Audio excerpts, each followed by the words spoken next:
yeni Mi-35 hərbi helikopterləri. Bu, döyüş şəraitində istifadə oluna biləcək ən ideal helikopterlərdən biridir və müasir silahlarla zənginləşdirilir. Quru qoşunlarına dəstək, hava və yer hədəflərini məhv etmək üçün istifadə olunur. Bu helikopterin heyəti 3 nəfərdən təyin olunubdur. Təyyarəçi heyət komandiri oturur bu hissədə. Təyyarənin, helikopterin idarə olunmasına baxır. Pilotun yardımcısı, belə deyək, təyyarəçi operator bizdə deyilir. Təyyarəçi operator oturur ön hissədə, hansı ki, müəyyən naviqasiya işlərini və silah sisteminə tətbiq olunan zaman onların istismarına, onların nəzarətinə baxır və onlardan istifadə edir. Bir də olur təyyarə 3-cü heyət üzvü borttexnik atıcı. Borttexnik atıcı isə arxa tərəfdən təyin olunmuş qapıdan daxil olur və iş yerini tutur.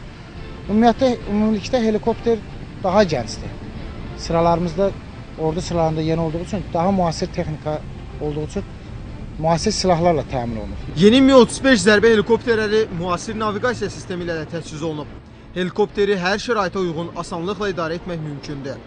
Düşmən hədəflərini, uçan hədəfləri, yer hədəflərini bu qurğu vasitəsilə aşkar edir, görür və gündüz-gecə fərq etmədən, hava şəraitinin məhdudiyyəti olmadan o hədəfləri daha aydın şəkildə pilota verir.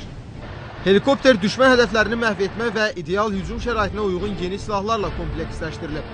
Ön hissədə 2 lüləli GŞ-23 topu yerləşdirilib. Raket sistemləri isə 2 cürdür. İdarə olunmayan raket sistemi bu blok vasitəsilə burada yerləşdirilir.